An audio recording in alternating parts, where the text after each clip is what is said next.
You're lost, sweetheart. This isn't a beauty salon, one cadet scoffed, his voice laced with mockery as the woman strode down the corridor.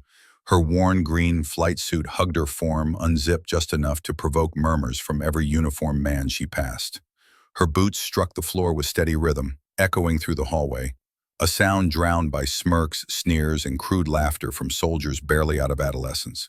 "Must be Halloween," another cadet quipped, nudging his friend. Who let the pin-up fantasy into the mess hall? Their laughter erupted like a pack of hyenas, loud, careless, and unfiltered. She remained silent, not a single glance in their direction. Just two brown paper bags held firmly in her grip and a composed, unreadable expression as she walked past the gauntlet of cadets. But the further she walked, the crueler the comments became.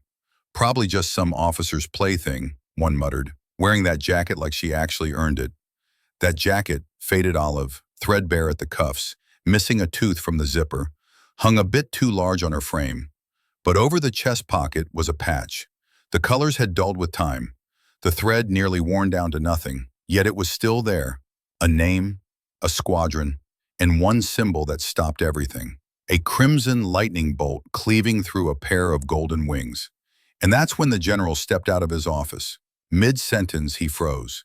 His gaze locked on the patch, his jaw went slack, as if he were staring at a ghost pulled straight from a battlefield long buried in memory. The room fell utterly silent, like a gunshot had rung out. Cadets stood upright, confused.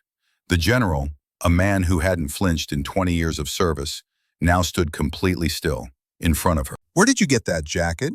the general asked, his voice low and taut with emotion. For the first time, she met his gaze, calm, steady. "It belonged to my brother," she said. "Captain Ray Monroe, Black Star Squadron." Silence fell like a curtain. Every soldier in the room stiffened. A few blinked, searching their memory. One cadet murmured, "Black Star, isn't that?" The general cut in, quieter now, reverent. "He flew the impossible route over the Khazar line. 7 birds went down. He got 5 men out alive.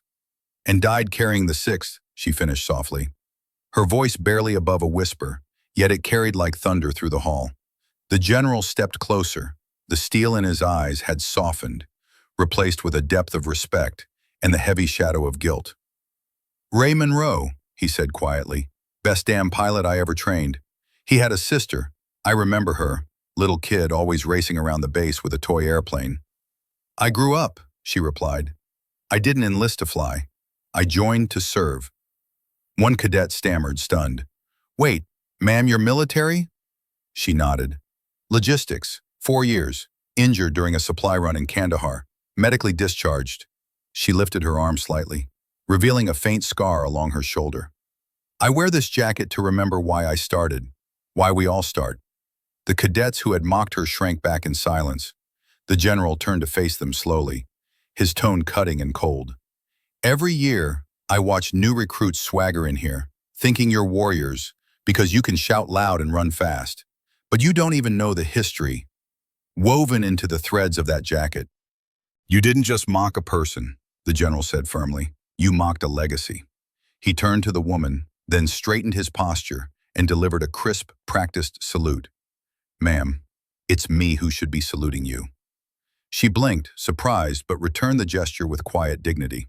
Then the general turned to the rest of the room, his voice steady and commanding.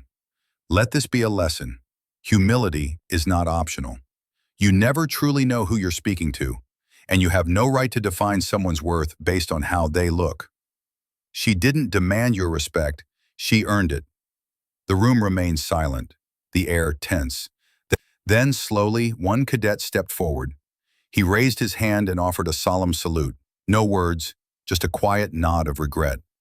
Then another followed, and another, until the entire corridor, once filled with laughter and ridicule, stood at attention, eyes forward, posture straight, hearts beating with a mix of shame and deep humbled awe. The woman gave a faint, knowing smile. She shifted the paper bags in her arms, then spoke gently. "Rai used to say, courage isn't loud. It's quiet, like the sound of someone staying behind, so others can go home." She turned and walked down the hallway. No one spoke. The same men who had laughed now stepped aside, like waves parting for a ship of honor. And in their silence was something louder than any insult: respect. As she turned the corner, the general remained frozen, still watching the hallway. It was as if, for a moment, he saw the ghost of a fallen soldier walking beside her.